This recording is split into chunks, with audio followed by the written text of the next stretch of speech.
Hello everyone, स्वागत है आपका आपके अपने यूट्यूब चैनल आर्क्यूमिनियम केमिस्ट्री क्लासेस पर। लास्ट वीडियो में हमने पढ़ा था स्टेडी स्टेट अप्रॉक्सीमेशन और वहाँ पर मैंने आपको कहा था कि आपके सिलेबस में डायरेक्टली स्टेडी स्टेट अप्रॉक्सीमेशन नहीं दे रखा है, लेकिन वो जो आपके कंसेप्ट है वो आपके हेल्पफुल है एंजाइम कैटालाइसिस में। तो आज हम शुरू करेंगे एंजाइम कैटालाइसिस। देखिए आज का जो टॉपिक है वो है kinetics of enzyme catalytic reaction and Michaelis and Menten mechanism. अब देखिए होता क्या है कि जो एंजाइम कैटालाइसिस है उसके बहुत सारे मैकेनिज्म दे रखे होते हैं, लेकिन जो बेसिकली हमारे सिलेबस में है या हम कहें जो सबसे इंपॉर्टेंट है वो माइकल्स एंड मेंटेन मैकेनिज्म है। तो यही हम पढ़ेंगे और इसी पे फोकस करेंगे। तो चलिए शुरू करते हैं। देखिए सबसे पहले अगर हम बात करें कि एंजाइम कैटालाइटिक रिएक्शन की, तो सबसे पहले यहाँ पर मैं आपको बता दूँ जो एंजाइम है वो आपके कैटलिस्ट का काम करता है। एंजाइम को हम कहते हैं बायो कैटलिस्ट। और मैंने आपसे कहा था कि जब आप रिएक्शन देखते हैं तो वहाँ पर आपको पहचानना होता है कि रिएक्टेंट क्या है, प्रोडक्ट क्या है, इंटरमीडिएट क्या है या कैटलिस्ट क्या है। तो यहाँ पर आप देखेंगे कि ये रिएक्शन दे रखी है S+E गिव्स P+E। तो नॉर्मल जब हम रिएक्शन लिखते हैं तो हम यहाँ पर लिख देते हैं, लेकिन इसने इसको रिएक्शन को इस फॉर्म में लिखा है S+E गिव्स P+E। तो यहाँ पर S क्या है? सबस्ट्रेट। स्टार्टिंग में जो भी आप लेते हैं उसको हम सबस्ट्रेट कहते हैं। वैसे तो रिएक्टेंट कहते हैं, लेकिन सबस्ट्रेट में आपके दोनों आ गया, रिएक्टेंट और रिएजेंट। ठीक है, यहाँ पर E एंजाइम को बता रहा है, P प्रोडक्ट है और E एंजाइम है। तो यहाँ पर जो स्पीसीज रिएक्टेंट की साइड भी है या लेफ्ट हैंड साइड भी है और एज इट इज़ आपको राइट हैंड साइड भी मिल रही है, तो वो आपके होता है कैटलिस्ट। तो यहाँ पर एंजाइम जो है कैटलिस्ट का काम कर रहा है। अब ये तो थी ओवरऑल रिएक्शन। ये क्या थी? Overall reaction. अगर हम इसके मैकेनिज्म की बात करें तो मैकेनिज्म जो है दो स्टेप में दे रखा है। क्या दे रखा है? S जो है सबस्ट्रेट प्लस E एंजाइम, ये दोनों मिलके आपस में क्या बना रहे हैं? ES। इसको हम कह सकते हैं एंजाइम सबस्ट्रेट कॉम्प्लेक्स। क्या कह सकते हैं? एंजाइम सबस्ट्रेट कॉम्प्लेक्स, जो कि एक तरह से क्या है? इंटरमीडिएट का काम कर रहा है। किसका काम कर रहा है? इंटरमीडिएट का। तो यहाँ पर हमने कहा ES क्या है? Enzyme substrate complex. K1 मैंने आपको बताया था नोटेशन जो होते हैं 1 2 3 4 का मतलब है स्टेप 1 का मतलब स्टेप 1, 2 का मतलब स्टेप 2, 3 का मतलब स्टेप 3। तो अगर आप लिख रहे हो K1 इसका मतलब स्टेप 1, अगर आप लिख रहे हो K-1 इसका मतलब फर्स्ट स्टेप है, लेकिन बैकवर्ड डायरेक्शन की बात कर रहा है। ये फॉरवर्ड डायरेक्शन और ये बैकवर्ड डायरेक्शन। इसके बाद ये कहा हमने K2। तो हमने क्या देखा? सबस्ट्रेट और एंजाइम मिलके क्या बना रहे हैं? Enzyme substrate complex. और एंजाइम सबस्ट्रेट कॉम्प्लेक्स फिर डिकम्पोज हो रहा है या ब्रेक हो रहा है और फाइनली क्या बना रहा है? Product plus enzyme. तो आपको अगर ध्यान हो तो मैंने कैटलिस्ट जब पढ़ाया था तो मैंने कहा था कैटलिस्ट जो होता है वो रिएक्शन में पार्टिसिपेट करता है, ऑल्टरनेट पाथ प्रोवाइड करता है और मैकेनिज्म को चेंज करता है। तो यहाँ पर आप देखेंगे कि एंजाइम जो है रिएक्शन में पार्टिसिपेट कर रहा है। कैसे? सबस्ट्रेट के साथ रिएक्शन करके पहले एंजाइम सबस्ट्रेट कॉम्प्लेक्स बना रहा है और एंजाइम सबस्ट्रेट कॉम्प्लेक्स फिर डिकम्पोज होकर प्रोडक्ट प्लस आपके वापस से एंजाइम दे रहा है। तो ये आपके मैकेनिज्म है। अब यहाँ पर हमें करना क्या है? हमें रेट लॉ निकालना है। क्या निकालना है? Rate law. कि अगर ये आपकी रिएक्शन है या एंजाइम कैटालाइटिक रिएक्शन है तो उसका आपके रेट लॉ क्या आएगा या उसकी काइनेटिक्स क्या होगी। और यहाँ पर हम साथ में क्या पढ़ेंगे? Michaelis and Menten mechanism. तो ये जो मैकेनिज्म है एक तरह से माइकलिस मेंटेन मैकेनिज्म है। अब यहाँ पर इसका सॉल्यूशन कैसे करना है या कैसे हम ड्राइव करें, तो सबसे पहले जो हमने लास्ट वीडियो में देखा था उसी पैटर्न पे फॉलो करेंगे। हमने क्या लिखा था? रेट जो होती है वो हम प्रोडक्ट के सेंस में लिखते हैं। किस फॉर्म से लिखते हैं? प्रोडक्ट के सेंस में। dP/dt ये आपके रेट हो गया। तो इसको हम क्या लिखेंगे? लास्ट स्टेप जो है उसके फॉर्म में। तो हमने क्या लिखा? K2ES। तो हमने जो रेट है वो किसके सेंस में लिखा? प्रोडक्ट के सेंस में। तो प्रोडक्ट के सेंस में जब आपने रेट लिखा dP/dt, ये रेट को बता रहा है, तो क्या आ गया लास्ट स्टेप के हिसाब से? K2ES। अब मैंने आपको स्टार्टिंग में कहा था कि जब आप रेट लॉ लिखते हैं वहाँ पर आपके रेट लॉ में इंटरमीडिएट नहीं आना चाहिए। तो यहाँ पर ES क्या है? इंटरमीडिएट को बता रहा है, एंजाइम सबस्ट्रेट कॉम्प्लेक्स। तो यहाँ पर हमको इसको रिमूव करना है। क्या करना है? रिमूव करना है या हम कहें इसको रिप्लेस करना है। रिप्लेस करने के लिए हमने क्या कहा था? According to SSA, according to SSA steady state approximation. तो स्टेडी स्टेट अप्रॉक्सीमेशन क्या था कि जो आपके इंटरमीडिएट है उसकी जो कंसंट्रेशन है वो कांस्टेंट रहती है और जो नेट रेट ऑफ फॉर्मेशन है वो क्या होती है? 0। मतलब उसके बनने की दर और कंज्यूम होने की दर क्या होती है? बराबर होती है। अब यहाँ पर अगर मैं बात करूँ इसकी एंजाइम सबस्ट्रेट कॉम्प्लेक्स की, तो ये कौन सी स्टेप में रहा है? तो ये जो फॉरवर्ड स्टेप है K1, फर्स्ट स्टेप जो है फॉरवर्ड डायरेक्शन में, उसमें आपके एंजाइम सबस्ट्रेट कॉम्प्लेक्स बन रहा है। और कंज्यूम किस में हो रहा है या डिसअपियर किस में हो रहा है? फर्स्ट स्टेप का जो रिवर्सिबल रिएक्शन है, बैकवर्ड डायरेक्शन में जो रिएक्शन है उसमें ये डिकम्पोज हो रहा है। दूसरा किस में डिकम्पोज हो रहा है? इसमें। तो यहाँ पर मैं कैसे लिखूंगा? dES/dt क्योंकि इसी के सेंस में बताना है। तो ये आपके इंटरमीडिएट है, तो इसका नेट रेट ऑफ फॉर्मेशन क्या आएगा 0। अब सबसे पहले किस में ये फॉर्म हो रहा है, तो फर्स्ट स्टेप जो फॉरवर्ड डायरेक्शन में। अब देखिए आपने अगर पिछला वीडियो नहीं देखा है तो पहले आप वो वाला वीडियो देख लेना, तो जो है आपके आसानी से समझ में आ जाएगा। अगर आपने पिछला वीडियो नहीं देखा है तो आपको स्टेडी स्टेट अप्रॉक्सीमेशन समझ में नहीं आएगा, तो प्लीज़ आप पिछला वीडियो देख लीजिए, उसका लिंक जो है मैं डिस्क्रिप्शन में डाल दूंगा, ठीक है। तो यहाँ पर हमने क्या कहा कि ES जो है फॉर्मेशन जो हो रहा है वो फर्स्ट स्टेप में हो रहा है, तो मैंने क्या लिखा K1, और यहाँ पर रिएक्टेंट जो है वो क्या दिख रहे हैं आपको S और E, ये मैंने लिख दिया, ठीक है, K1 S और E। अब इसके बाद किस स्टेप में डिसअपीयर हो रहे हैं, एक तो बैकवर्ड डायरेक्शन, तो मैंने लिखा -K-1 ES, ये मैंने लिख दिया, और साथ में एक टर्म और आएगी, तो एक टर्म जो और है वो कौन सी है, ये वाली, तो इसको मैं नीचे लिख देता हूँ स्पेस के हिसाब से, -K2 और क्या आ जाएगा K2 ES आ जाएगा, तो ये आ गया ES, ठीक है। ये एक ही स्टेप है, नीचे लिख रहा हूँ मैं =0। तो हमने क्या देखा कि जो नेट रेट ऑफ फॉर्मेशन है एंजाइम सबस्ट्रेट कॉम्प्लेक्स की वो क्या आनी चाहिए, 0 आनी चाहिए। तो 0 आनी चाहिए, तो मैंने क्या करा, फॉर्मेशन की जो रेट है वो यहाँ लिख दी प्लस में, और जो डिसअपीयरेंस की रेट है वो माइनस में लिख दी। तो ये हो गया -K1 ES और ये हो गया आपके -K2 ES। तो ये इसमें डिसअपीयर हो रहा है और इसमें डिसअपीयर हो रहा है, =0। अब यहाँ पर हमें चाहिए क्या, हमें चाहिए ES। लेकिन एक चीज़ और है कि यहाँ पर जो E है वो क्या बता रहा है, concentration of enzyme at time t। तो इसको हमें रिप्लेस करना पड़ेगा इनिशियल कंसंट्रेशन से। तो इसके लिए हमने रिलेशन क्या दे रखा है, देखिए इसके लिए एक रिलेशन दे रखा है कि जो आपके E0 है, E0 का मतलब क्या है, इनिशियल कंसंट्रेशन ऑफ एंजाइम। तो इसको आप ऐसे समझो कि इनिशियल जो कंसंट्रेशन थी एंजाइम की वो थी E0, उसके बाद आधी जो कंसंट्रेशन है उसने क्या बना लिया, सबस्ट्रेट के साथ कॉम्प्लेक्स बना लिया, और आधी कंसंट्रेशन जो है अवेलेबल है या बची हुई है। तो हम क्या लिख सकते हैं, E0 = E + ES। इसका मतलब क्या हुआ कि अगर मैं कहूँ कि टोटल एंजाइम की कंसंट्रेशन क्या है, तो मैं क्या कह सकता हूँ कि टोटल एंजाइम की कंसंट्रेशन किसके बराबर है, जो एंजाइम फ्रीली अवेलेबल है उसके बराबर, प्लस जितना आपके एंजाइम सबस्ट्रेट कॉम्प्लेक्स बन गया है उसके बराबर। मतलब जितना एंजाइम काम आ गया उसके बराबर, जो काम नहीं आया उसके बराबर। तो यहाँ पर आप क्या लिखोगे, E0 = E + ES। अब एक्चुअल में मुझे करना क्या है कि मुझे ES की कंसंट्रेशन निकालनी है, लेकिन साथ में यहाँ पर ये E टर्म भी आ रही है, तो मुझे इसको रिप्लेस करना है E0 के सेंस में, या कहूँ E0 और ES के सेंस में। तो यहाँ पर मैंने निकाला, इसको मैं कंसंट्रेशन के फॉर्म में लिख देता हूँ।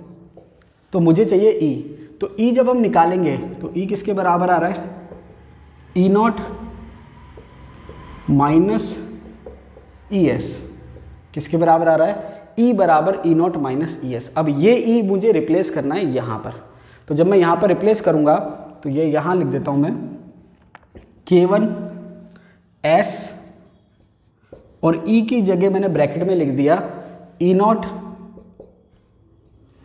- ES।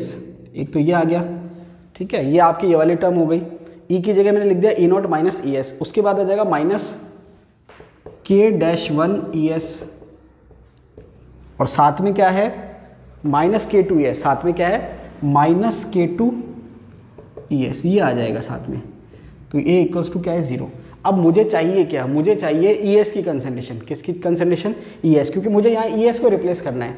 तो यहाँ पर जब मुझे ES चाहिए तो मैं क्या करूँगा, इसको सॉल्व करूँगा। तो मैं एक स्टेप और लिख देता हूँ, ठीक है, यहाँ पर इसको सॉल्व करके स्टेप लिख देता हूँ। तो ये हो जाएगा K1 S, और मैंने इसको मल्टीप्लाई करा अंदर, तो ये मल्टीप्लाई हो गया E0 से, किससे मल्टीप्लाई हो गया, E0 से।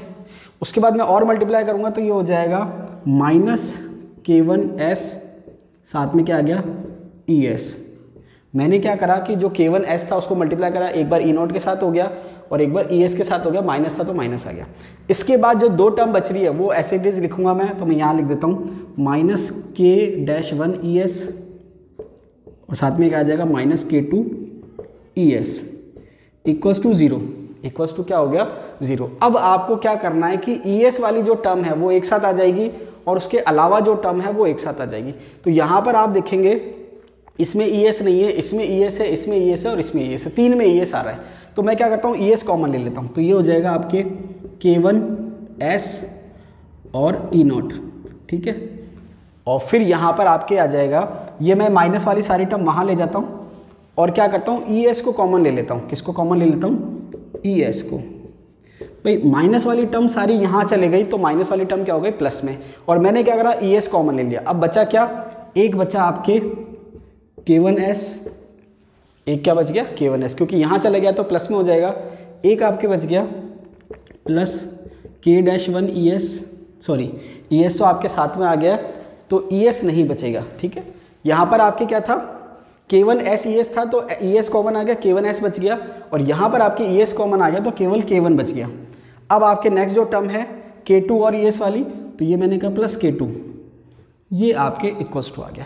अब मुझे ES चाहिए, तो ES मुझे चाहिए, तो ये बाकी टर्म क्या हो जाएगी, डिवाइड हो जाएगी। तो मैंने कहा ES जो आ रहा है वो मैंने यहाँ लिख दिया, और वो किसके बराबर आ रहा है, ये बराबर आ रहा है K1S E0, किसके बराबर आ रहा है K1S E0। अब डिवाइड में क्या आएगा, ये सारी जो टर्म है ये डिवाइड में आ जाएगी, तो ये क्या आ जाएगा K1S plus K-1 plus K2, ये आपके ओवरऑल आ गया।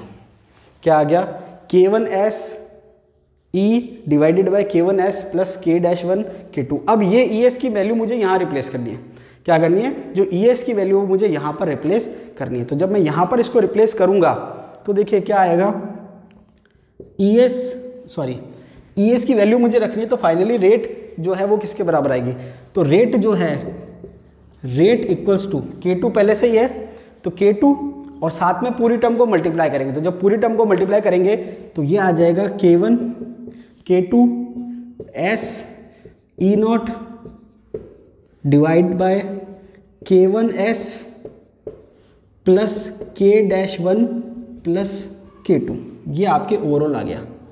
तो ये आपने देखा कि जो रेट आपके आ रही है वो किसके बराबर आ रही है, K1 K2 S S0 divided by K1S plus K-1 K2, ये आपके ओवरऑल आ गया। अब इसको जो है आप इसको क्या कर सकते हैं, रिप्लेस कर सकते हैं, या इसका फॉर्म जो है इक्वेशन का वो चेंज कर सकते हैं। कैसे चेंज करेंगे वो हम देख लेते हैं अभी।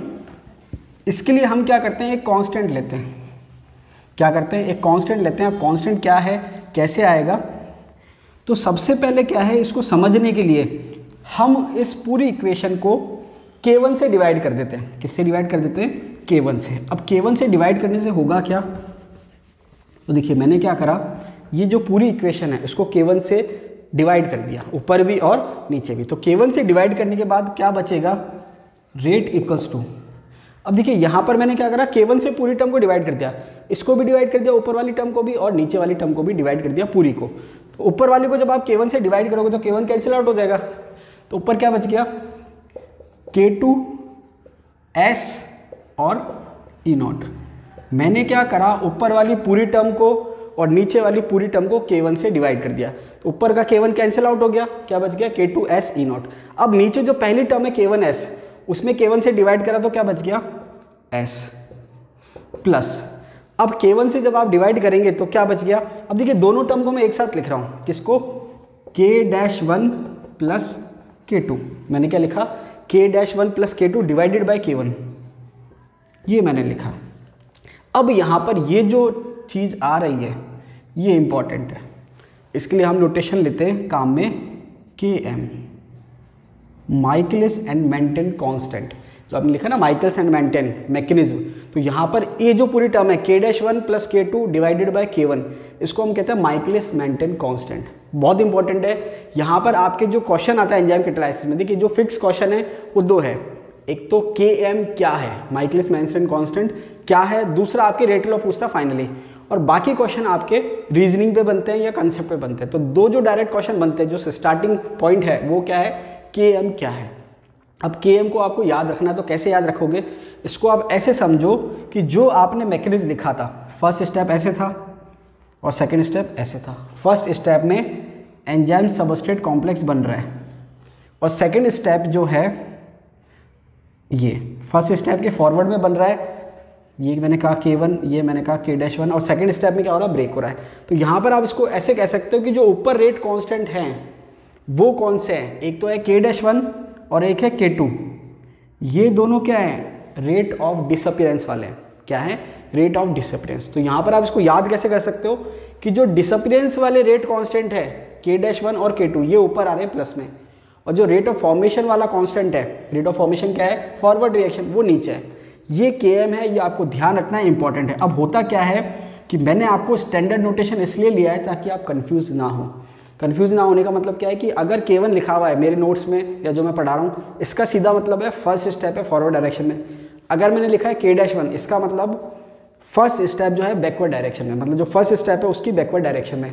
और अगर K2 है मतलब वो सेकंड स्टेप है। अब होता क्या है कि कई बार नॉर्मल जो नोटेशन होते हैं उसमें प्रॉब्लम क्या आती है, नॉर्मल नोटेशन में K1 होता है, ये K2 होता है और ये K3 होता है।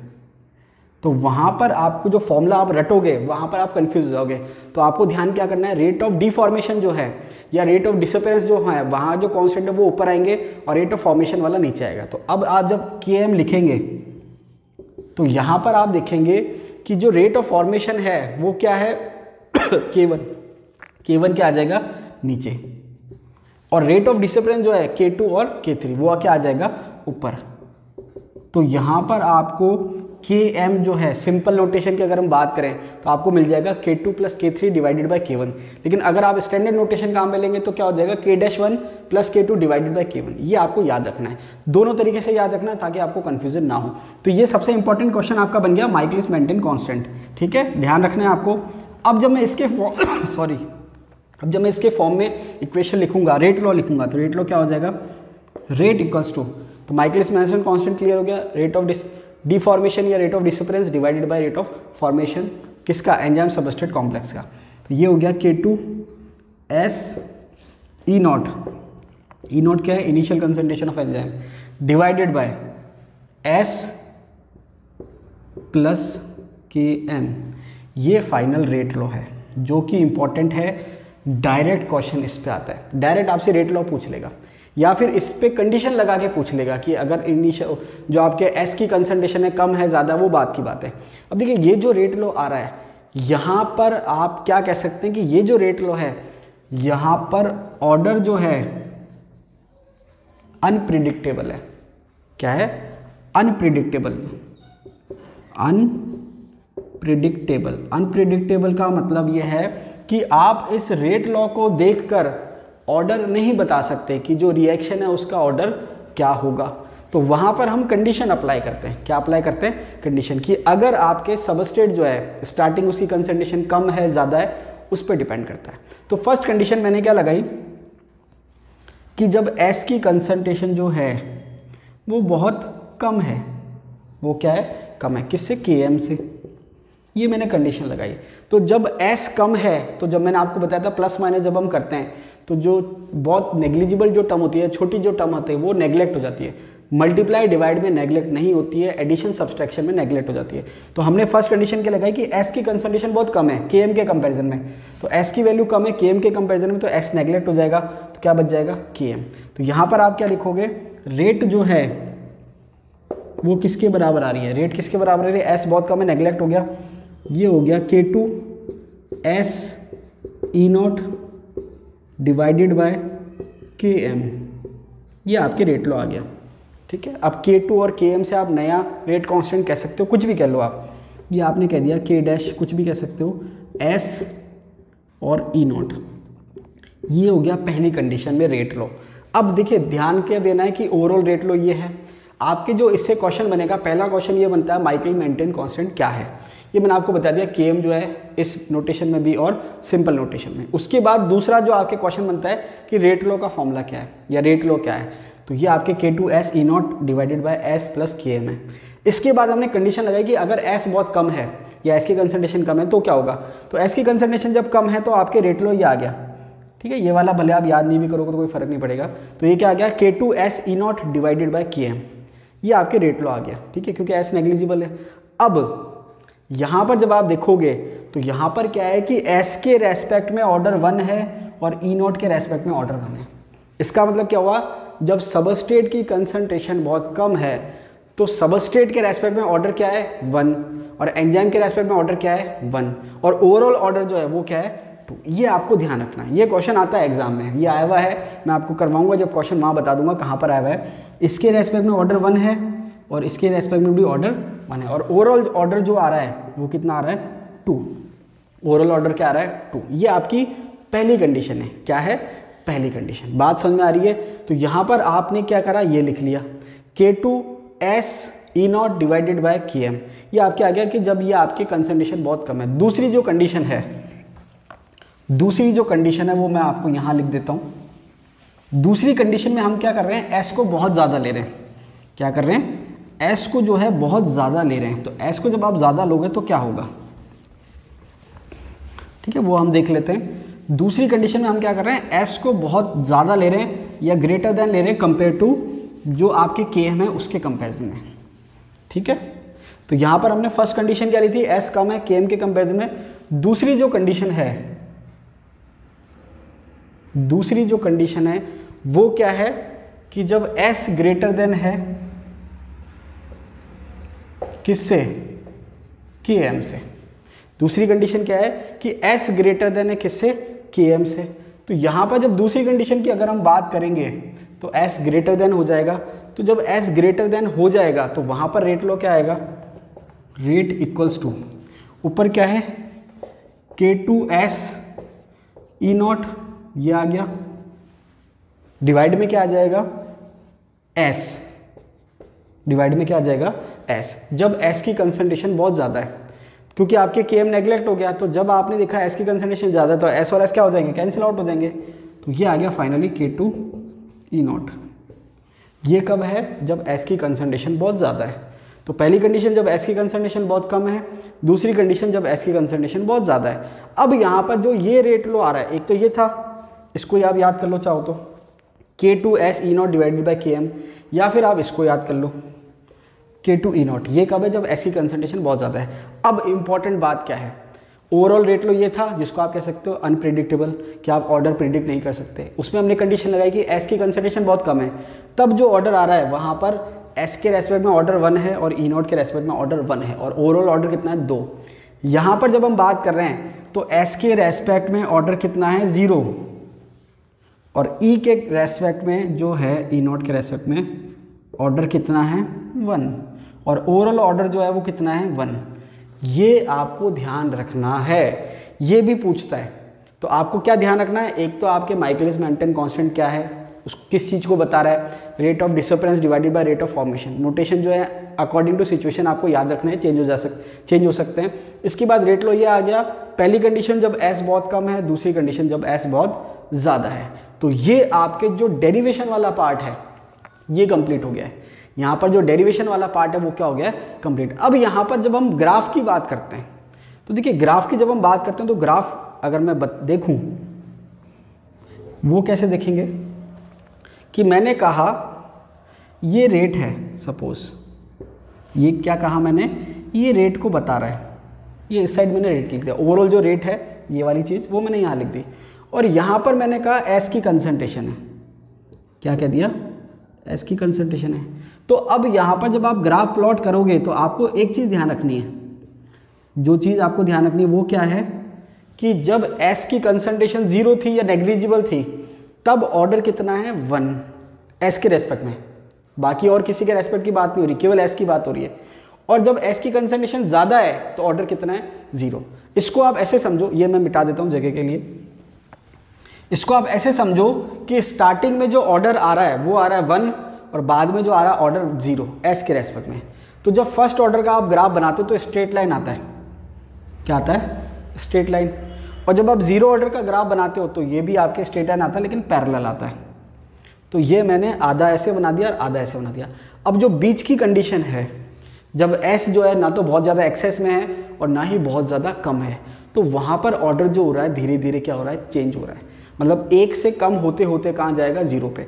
तो यहाँ पर ये थोड़ा कर्व ले लेता है, क्या ले लेता है, कर्व। तो ये इस टाइप से आपको ग्राफ का थोड़ा सा ध्यान रखना है, ठीक है। थोड़ा कर्व अच्छा नहीं बना, इसको मैं थोड़ा सा यहाँ ले लेता हूँ, तो ये आपके क्या आ जाएगा, कर्व आ जाएगा। तो यहाँ पर जो है स्टार्टिंग की कंडीशन में ये जो रेट लो है ये इसको फॉलो कर रहा है। तो यहाँ पर S के रेस्पेक्ट में ऑर्डर कितना है, S के रेस्पेक्ट में ऑर्डर कितना है 1, और यहाँ पर S के रेस्पेक्ट में ऑर्डर कितना है 0। बात समझ में आ रही है। अब यहाँ पर जब आप इस ग्राफ को देख रहे हैं तो आप क्या देख रहे हैं कि जो रेट है वो कहाँ पर आके मैक्सिमम हो रही है, यहाँ पर आके। यहाँ पर आपके रेट क्या है, मैक्सिमम। जब S की कंसंट्रेशन बहुत ज़्यादा करेंगे तो रेट जो है एक वैल्यू पे जाके क्या हो जाएगी, सैचुरेट हो जाएगी, मैक्सिमम वैल्यू आ जाएगी, और वो जो मैक्सिमम वैल्यू है वो K2 E0 के बराबर है। तो यहाँ पर अगर मैं लिखूँ कि जो रेट है वो किसके बराबर है, K2 E0, और K2 E0 को मैं क्या लिख सकता हूँ, Vmax लिख सकता हूँ। क्या लिख सकता हूँ, Vmax। Vmax का मतलब मैक्सिमम रेट, Vmax का मतलब क्या हो गया, मैक्सिमम रेट। अब मैक्सिमम रेट मैंने लिख दिया, तो यहाँ पर जब ये वाली सिचुएशन है, तो इस सिचुएशन में जब मैं रेट लिखूंगा, मैं यहाँ लिख देता हूँ, रेट लिखूंगा, तो इस वाली सिचुएशन में फॉर्मूला ये वाला है, K2S E0 divided by Km। अब यहाँ पर K2 E0 जो है वो Vmax है, वो क्या है, Vmax। तो यहाँ पर मैं लिख सकता हूँ Vmax S divided by Km, ये आपके रेट लो में लिख सकता हूँ, ठीक है। तो यहाँ पर मैंने क्या करा कि जो आपके S जब मैक्सिमम है या बहुत एक्सेस में है, तो जो K2 E0 है वो मैंने Vmax लिख दिया, क्योंकि मैक्सिमम रेट की वैल्यू यही आ रही है। और जब इनिशियल में स्टार्टिंग में कंसंट्रेशन जब कम है, तो वहाँ पर मैंने रेट को क्या लिखा, K2 और E0 को मैंने Vmax लिख दिया, तो ये हो गया Vmax S divided by Km। ये भी आपको ध्यान रखना है। तो ये जो ग्राफ है, ये जब मैंने आपको लास्ट वीडियो बनाया था वहाँ पर मैंने ग्राफ एक्सप्लेन नहीं किया था कि वहाँ नीड नहीं थी, यहाँ पर मैंने एक्सप्लेन कर दिया। इसका मतलब क्या हुआ कि आपके ऑर्डर अनप्रिडिक्टेबल है। जब S की कंसंट्रेशन कम थी तो ओवरऑल ऑर्डर 2 था, S के रेस्पेक्ट में 1 और E के रेस्पेक्ट में 1, बात समझ आई। और जब आपके S एक्सेस में है तो ओवरऑल ऑर्डर तो 1 है, लेकिन S के रेस्पेक्ट में 0 और E के रेस्पेक्ट में 1 है। तो जब आप ग्राफ बनाते हैं तो स्टार्टिंग में ऑर्डर क्या आता है, फर्स्ट, और लास्ट में ऑर्डर क्या आता है, 0। बीच का जो पोजीशन है वहाँ पर ऑर्डर जो है 1 से 0 की क्या होता है, बीच में।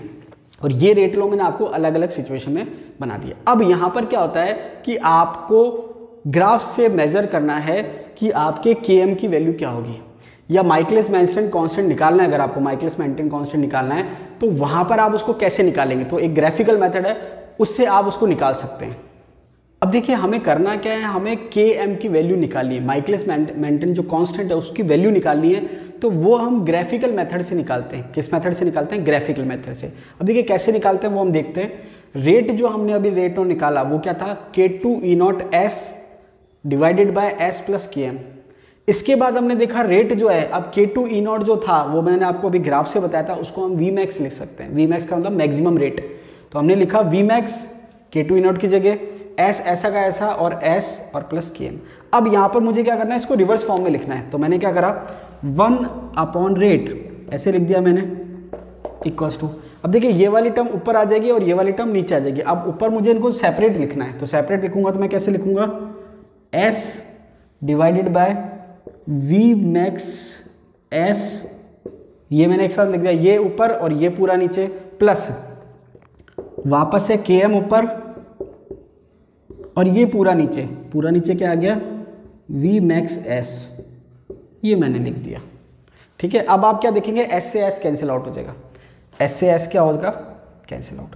तो ये जो इक्वेशन है ये क्या बन गई इक्वेशन, 1/रेट equals to 1/Vmax plus Km Vmax और S। ठीक है, ये आपकी इक्वेशन होगी। अब यहाँ पर इसको मैं आगे पीछे करके अगर लिखूँ तो मैं इसको ऐसे लिख सकता हूँ, 1/रेट equals to Km Vmax S। ठीक है, Km Vmax S plus 1/Vmax plus 1/Vmax। अब ये अगर आपको ध्यान हो तो मैंने जब आपको ग्राफिकल मेथड पढ़ाया था ऑर्डर निकालने के लिए, वहाँ पर मैंने आपको स्ट्रेट लाइन की सारी इक्वेशन बताई थी और बताया था कि जो मैक्सिमम ग्राफ होते हैं वो कैसे आते हैं। ये जो इक्वेशन है ये किसके जैसी है, y equals to mx plus c, ये वाली इक्वेशन है। ये जो इक्वेशन है किसके जैसी है, y equals to mx plus c। इसका मतलब स्लोप भी पॉजिटिव है और इंटरसेप्ट भी क्या है, पॉजिटिव। तो यहाँ पर जब हम ग्राफ बनाएंगे तो ग्राफ जो है वो किसके बीच में बनेगा, एक तो 1/रेट के बीच में, तो यहाँ आ जाएगा 1/रेट। ठीक है, और यहाँ आ जाएगा आपके 1/s, क्या आ जाएगा 1/s। बात समझ में आ रही है। तो ये आपने ग्राफ किसके बीच में लिया, 1/रेट और 1/s। अब आपके जो ग्राफ आता है पॉजिटिव स्लोप और पॉजिटिव इंटरसेप्ट, ये इस टाइप से आता है। बात समझ आ रही है। अब क्योंकि आप एक्सपेरिमेंट से जब डेटा लेंगे तो ये ग्राफ आप प्लॉट कर सकते हैं, 1/रेट और 1/s के बीच का जो ग्राफ है वो प्लॉट कर सकते हैं। और जब आपका ग्राफ प्लॉट हो गया तो इस ग्राफ से आप दो चीज़ निकाल सकते हैं, एक तो ये और एक ये। इसका मतलब क्या है, इंटरसेप्ट। इसका मतलब क्या है, इंटरसेप्ट। और इक्वेशन जो दिख रही है आपको, उससे जो इंटरसेप्ट है वो किसके बराबर है, 1/Vmax। तो जो इंटरसेप्ट है वो है आपके 1/Vmax के बराबर। इंटरसेप्ट किसके बराबर है, 1/Vmax। और जो स्लोप है, स्लोप जो है वो किसके बराबर आ रहा है, जो स्लोप आप देखेंगे कि s तो आपके साथ में आ गया एक्सेस में, बच गया Km/Vmax। तो जो स्लोप है वो आपके है Km/Vmax। बात समझ में आ गई। तो ये आपके दो चीज़ आ गई ग्राफ से, एक तो इंटरसेप्ट आ गया और एक आपके आ गया स्लोप। अब आपको चाहिए क्या, आपको चाहिए Km की वैल्यू। तो Km की जो वैल्यू है वो आपको कैसे मिलेगी, मैं आपको बताता हूँ। आप क्या करो, ये आपने ग्राफ से डेटा निकाल लिया, स्लोप और इंटरसेप्ट की वैल्यू निकाल ली। अब आप क्या करो, स्लोप, वैल्यू ऑफ स्लोप, जो भी स्लोप की वैल्यू आ रही है, डिवाइडेड बाय इंटरसेप्ट। आपने क्या करा, स्लोप डिवाइडेड बाय इंटरसेप्ट। तो इससे होगा क्या, स्लोप की वैल्यू क्या है, Km डिवाइडेड बाय Vmax। अब इंटरसेप्ट जो आपने डिवाइड करा है, अब देखिए इंटरसेप्ट की वैल्यू क्या है, 1/Vmax। तो जब आप इसको डिवाइड करेंगे तो ये रिवर्स हो जाएगा, Vmax/1 हो जाएगा।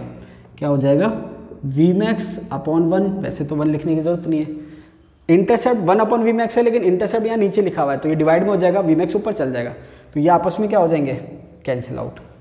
तो फाइनली आपने जो Km निकाला वो कैसे निकाला, slope divided by intercept. Main चीज क्या है कि ग्राफ किसके बीच में प्लॉट हो रहा है, 1/rate और 1/s के बीच में प्लॉट हो रहा है। इसके अलावा वो डायरेक्ट पूछ सकता है कि स्लोप क्या होगा, Km/Vmax, और इंटरसेप्ट क्या होगा, 1/Vmax। अब देखिए कई बार होता है क्या है कि जो मैंने आपको इंपॉर्टेंट ग्राफ पढ़ाए हैं, पिछले वीडियो में आप देख लेना, वहाँ पर कई बार वो डायरेक्ट पूछता है कि इसके और इसके बीच में अगर ग्राफ प्लॉट होगा तो इंटरसेप्ट क्या होगा और स्लोप क्या होगा। तो अगर आपको ग्राफ समझ में आ रखा है, आपको ग्राफ याद है तो आप कर लेंगे, वरना आप नहीं कर पाएंगे।